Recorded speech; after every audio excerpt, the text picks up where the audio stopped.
예, 시청자 여러분, 한 주 동안 아프지 않으시고 다치지 않으시고 병원 갈 일 없이 잘 보내셨습니까? 신율입니다. 이해랍니다. 20일부터요. 뭐가 시작되느냐? 이제 선거운동이 시작이 됩니다. 네. 전 아주 걱정이 되는 게 뭐 일요일날 아침 막 그냥 그 트럭에다 막 음악 틀어놓고서 막 다니고 야, 좀 그런데 하지만 중요한 것은 뭐냐면 그래도 여러분 좀 신경질은 나시더라도 관심을 가지셔야 합니다. 그럼요. 네. 예, 우리의 뭐 미래까지는 아니더라도 최소한도 당분간 가까운 장래에 영향을 미칠 수 있는 거기 때문에 관심을 갖고 여러분들이 적극적으로 또 투표에도 임해 주셔야겠죠. 예. 그 지역 넘어서 미래를 좀 바꿔보자 지속적으로 얘기해온 분이거든요. 저희 프로그램 오랜만에 좀 나와주셨는데 국민의힘 조정은 의원과 오늘 얘기 나눠보도록 하겠습니다. 안녕하십니까? 안녕하십니까? 네, 안녕하세요. 가장 바쁘신 때 나와주셨어요.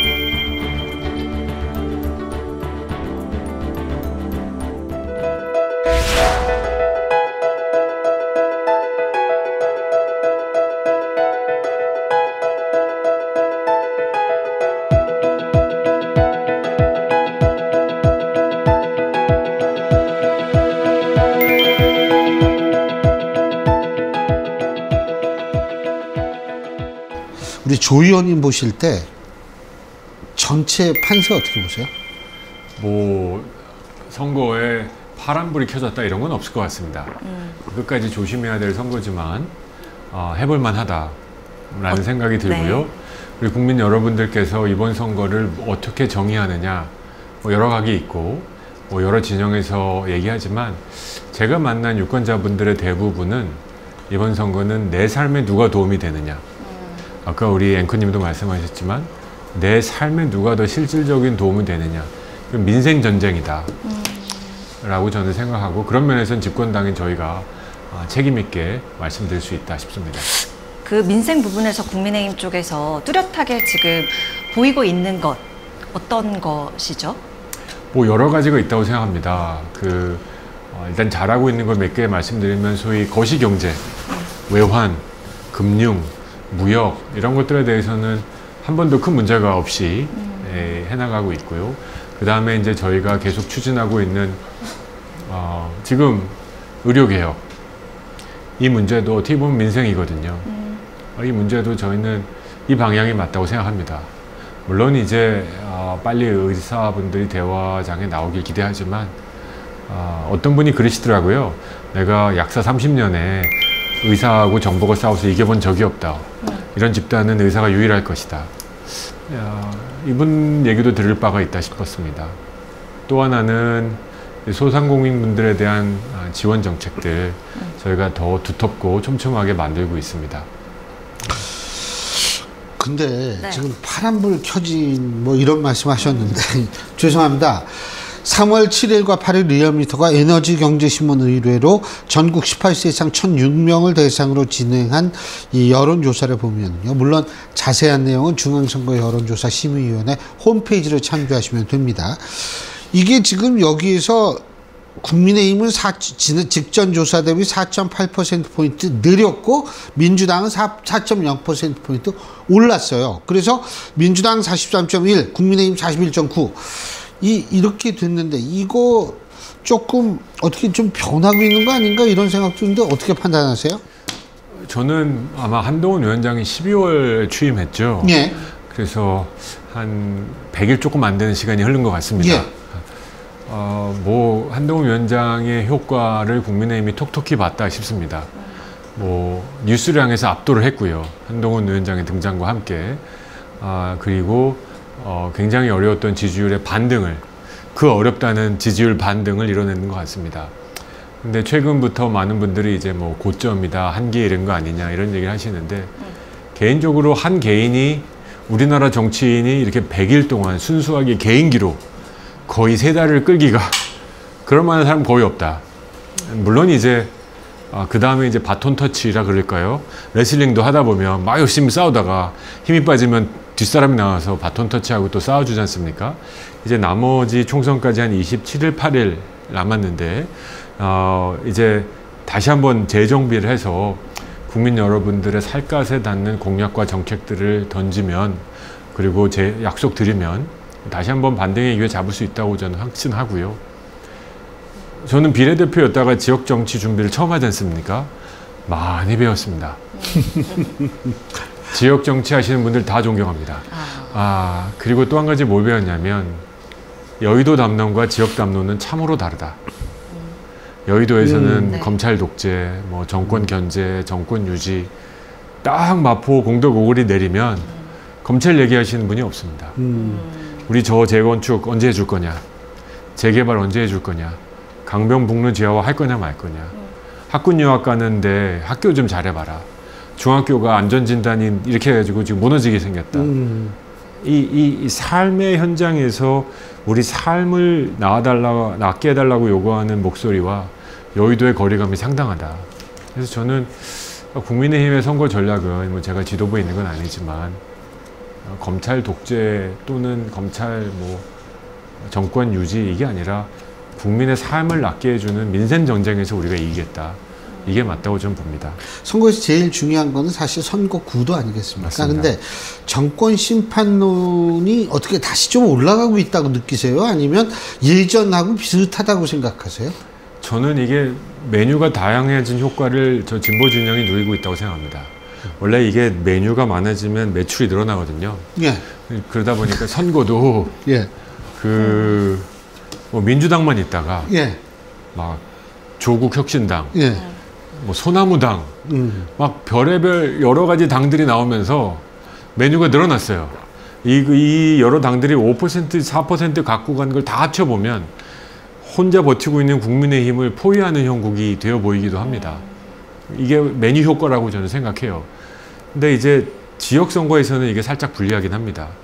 비례는 흩어지겠지만 지역은 이분들이 소나무당 찍을 분들이 다 민주당 찍을 거니까, 그래서 지역선거에서는 살짝 불리한 형국이긴 하고, 또 이분들이 일관되게 외치는 게 뭐 검찰 독재 청산이다, 정부 견제다라고 하기 때문에 스피커가 여러 개가 되는 효과가 됐습니다. 그래서 제가 뭐 숫자를 보지 않았지만 약간 뉴스량에서 대등대등 하든지 조금 저쪽 진영이 이제 앞서가기 시작했다. 예. 민주당 발이 아니라 기타 등등 발이.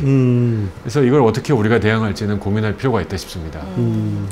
이 정권 심판, 뭐 민주당뿐만 아니라 지금 조국 혁신당 쪽에서 계속 얘기가 나오고 있는 한동훈 특검법을 또 이야기를 하더라고요. 네. 저는 조국 혁신당의 걱정이 참 많습니다. 왜? 조국 당대표가 비례대표로 당선되면 또 법사위에 앉아가지고 또 막 할 생각하니 좀 걱정이 크고요. 또 이런 것 같습니다. 모든 정치인은 각자의 상징 자본이 있습니다.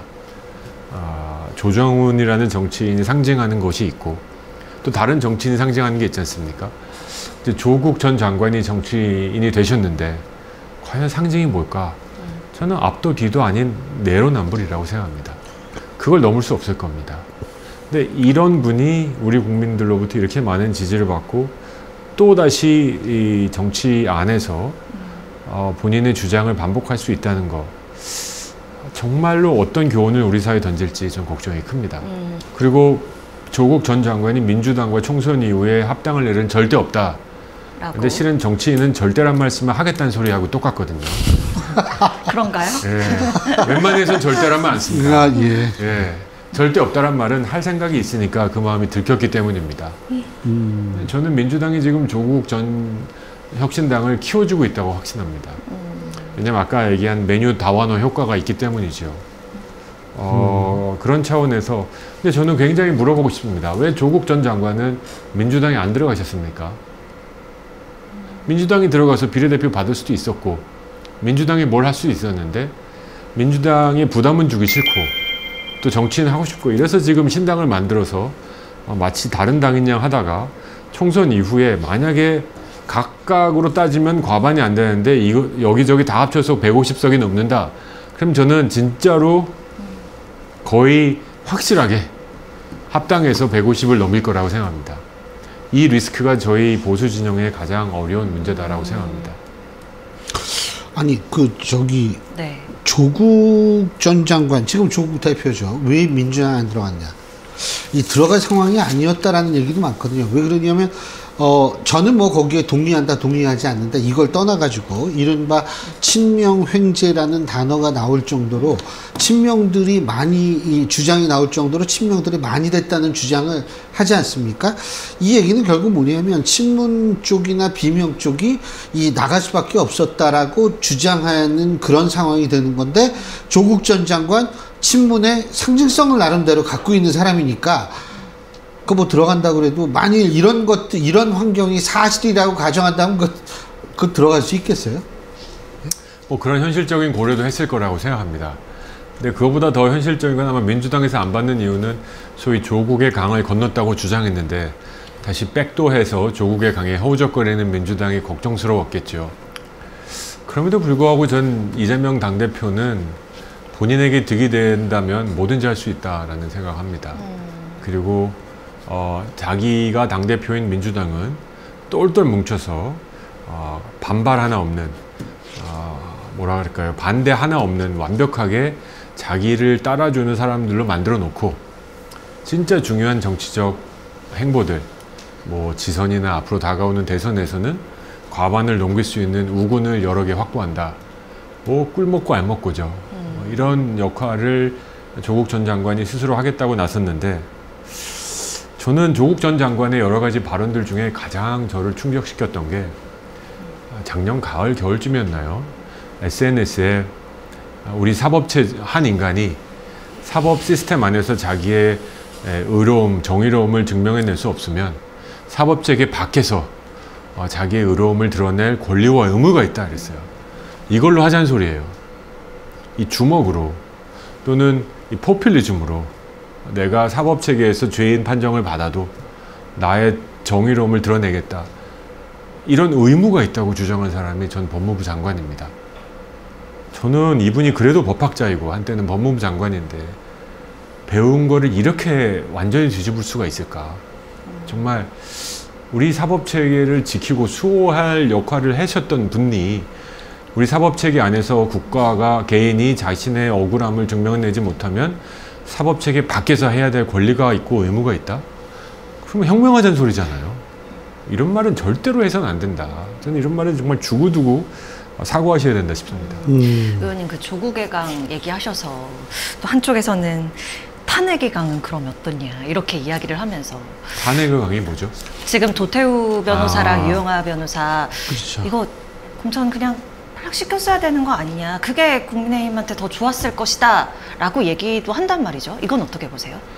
정봉주 의원인가요? 그 박용진 의원의 전 얘기, 의원. 네, 전 의원 후보로 공천을 받으셨죠. 강북에서요. 네. 네. 박용진 의원하고 했는데 아마 그분도 굉장히 그 여러 가지로 부적절한 발언을 했고 사과했죠. 그렇다고 저희가 정봉주 의원 공천 취소해라 주장하지 않습니다. 왜냐하면 경선 과정을 거쳐서 당원과 유권자를 선택했기 때문이죠. 저는 도태우 변호사 이제 지금 후보이죠. 가 여러 가지 발언한 걸 다 읽어보진 않았습니다만 두 번의 유감 표명 사과문을 읽어봤습니다. 그리고 그분도 제 기억에 전략공천 단수공천 받은 게 아니라 두 번의 경선을 거쳐서 후보로 낙점됐을 겁니다. 그러면 이걸 만약에 뒤집으면 경선에 참여했던 당원과 일반 시민들의 선택은 어떻게 되는 걸까요? 경선에서 된 사람을 여러 가지로 논란이 있기 때문에 뒤집어 버린다. 그러면 이 또한 정당성에 문제가 생긴다고 생각합니다. 결국은 선거는 결과 책임이라고 생각합니다. 이렇게 공천을 유지한 거에 대한 책임 본인 스스로 지는 거고 우리 진영이 져야 된다고 생각하고 저는 그럼에도 불구하고 공관위의 결정을 존중해야 된다 생각합니다.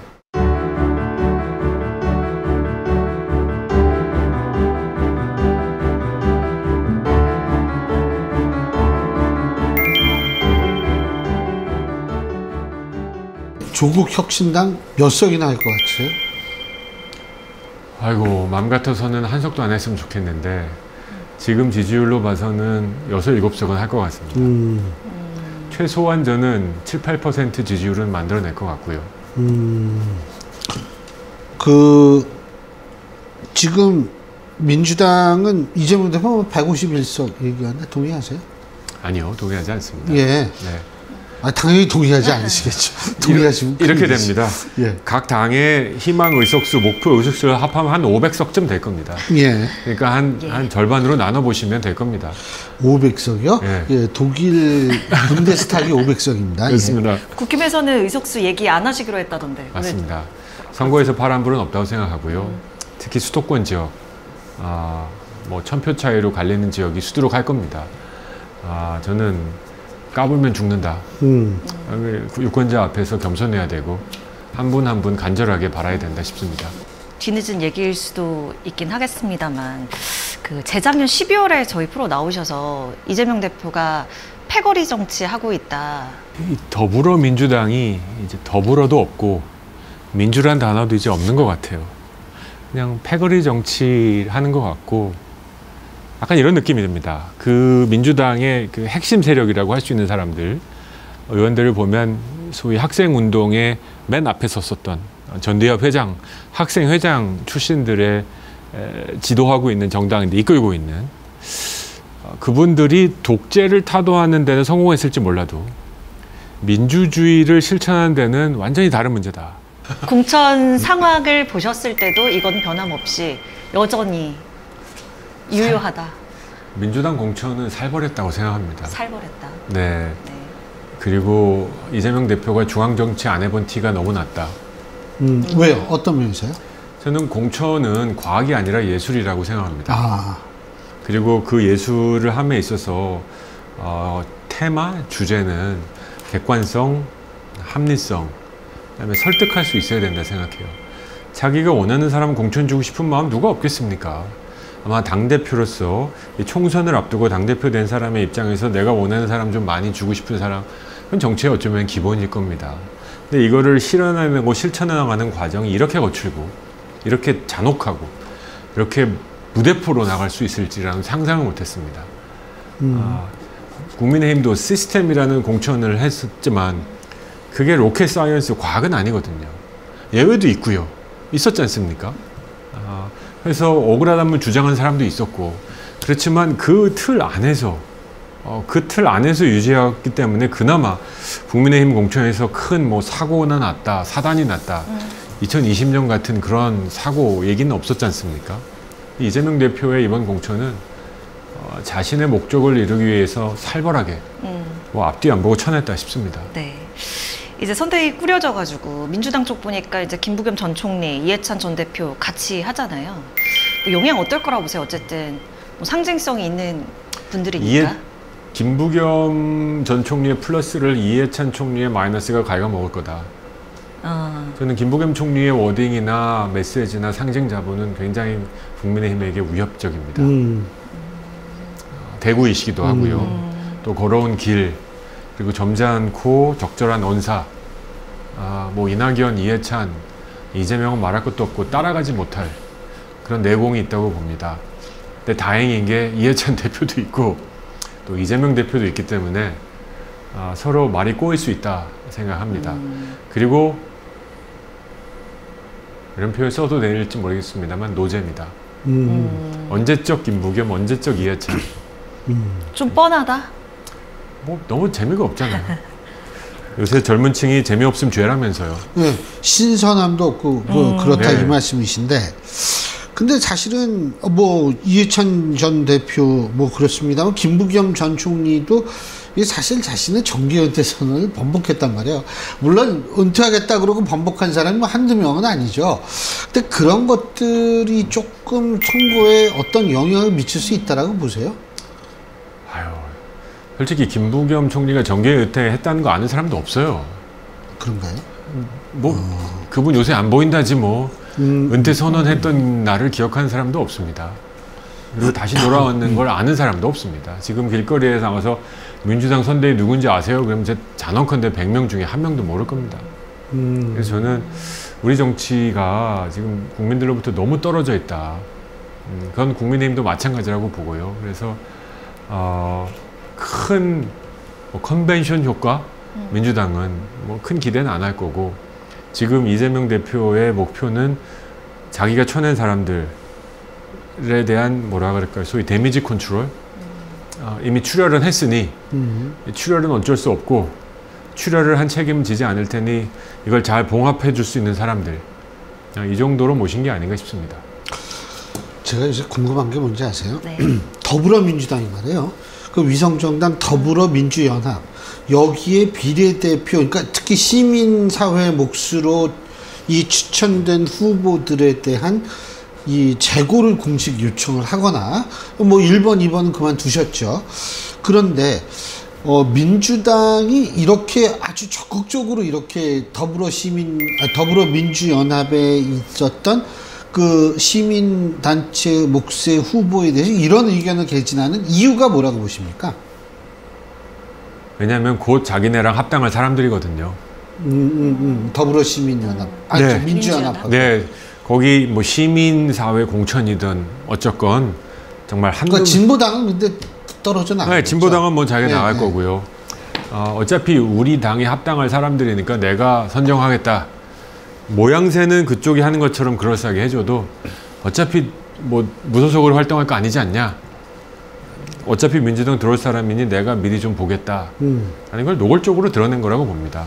시민사회가 만약에 자존심이 있다면 이런 명의만 빌려준 행위는 해서는 안 된다고 생각합니다. 명의만 빌려준다라고 생각을 하시는 거군요. 아, 그럼요. 저는 그 두 후보가 네. 적절하다고 생각하지 않습니다만 이걸 요구할 권리가 민주당에 있다고도 생각하지 않습니다. 아하. 네. 적절하진 않지만 그렇게 요구를 해서도 안 된다. 그럼요. 아하. 예. 이제 총선을 또 이제 한 달도 안 남았잖아요. 한 달 안 남았어요. 27일 남았습니다. 조 의원님 같은 그 경우 27일이요. 네. 사전 투표까지 합하면 27일도 안 남았어요. 맞습니다. 예. 선거 개시일 2주일 남았습니다. 그렇죠. 14일. 정치를 통해서 궁극적으로 이 시점에서 실현하고 싶은 바 마지막으로 여쭙고 싶어요. 저는 두 가지인데요. 선거 과정이 참 즐겁고 감사합니다. 아, 즐거워요? 네, 재밌습니다. 호호. 야, 정치 체질이시네. 저 진짜 체질인 것 같습니다. 진짜 선거 사무실 분위기가 좋다고 누가 그러셔가지고 제가 뭐라 했냐면 선거 사무실에 가본 적이 없어서 잘 모르겠다고 할 정도로 밖에서 다닙니다. 한 분 한 분 만나서 응원해 주시는 분은 뭐 말할 것도 없고 이게 좀 싸해하게 보시고 가시는 분들조차도 감사합니다. 제가 여기서 당선된다면 저는 16만 명의 신성한 주권을 저 한 사람에게 수렴해서 4년 동안 활동을 하게 됩니다. 16만 명 중에 한 명이 얻을 수 있는 그 기회를 저에게 주시는 겁니다. 너무 감사한 과정이라고 생각하고 비로하거나 힘들다고 생각해 본 적이 없습니다. 또 유권자분들께 드리고 싶은 말도 선거가 그냥 특정 후보와 진영이 이기고 지는 게임은 아니었으면 좋겠다. 이렇게 많은 자원과 예산을 들여서 하는 우리의 국가의 중대한 행사가 그냥 무슨 레슬링 경기, 야구, 축구 경기처럼 승패만 보고 끝나버리는 게 아니라 우리 시민 여러분들의 삶을 누가 구체적으로 바꿀 수 있을지 이 기준으로 좀 이 선거를 보셨으면 좋겠다. 비록 저보다 더 훌륭한 후보가 선정될 한이 있어도 저는 이 얘기는 드리고 싶어요. 그냥 정치가, 선거가 그냥 이기고 지는 게임으로만 보지 않으셨으면 좋겠고, 아까 우리 앵커님 말씀하신 것처럼 저는 미래까지도 얘기할 수 있다 생각합니다. 이 앞으로의 4년을 우리가 어떻게 준비하냐에 따라 우리 후배 자녀들의 미래가 걸려 있는 문제다. 이건 좀 깊이 공부하고 진지하게 접근할 필요가 있다 싶습니다.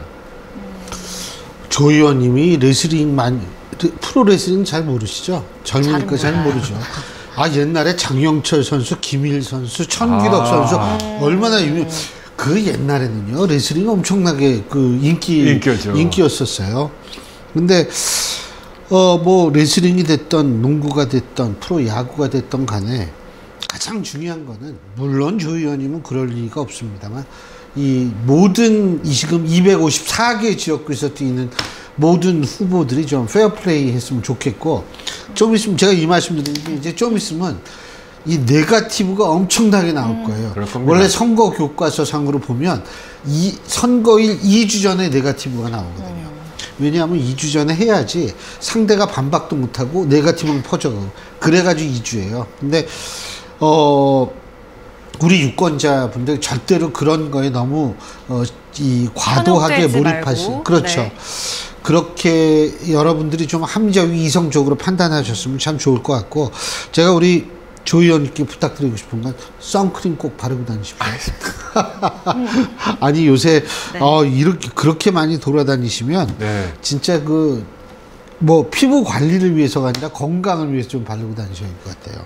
밤에 좀 화끈화끈하긴 합니다. 그렇죠. 네. 당연하죠. 예. 어쨌든 끝까지 페어플레이 하시길 바라겠고요. 오늘 이렇게 바쁘신데 나와주셔서 고맙습니다. 감사합니다. 감사합니다. 예. 예, 저희가 지금 말씀을 방금 제가 드렸었는데요. 이제 네거티브가 난무할 겁니다. 안 봐도 그거는 분명한데, 이 네거티브가 사실은 맥을 못 춘다는 걸 우리가 한 번은 보여줘야 되지 않겠어요? 세계에서 최초가 될 겁니다. 하지만 우리 국민들의 민도라면 세계 최초, 그런 긍정적인 세계 최초는 반드시 해낼 거고요. 해낼 수 있습니다. 여러분의 합리적, 이성적 판단이 정말 절실한 때입니다. 네, 저희는 다음 시간에 인사드리겠습니다. 함께해 주신 여러분 고맙습니다. 고맙습니다.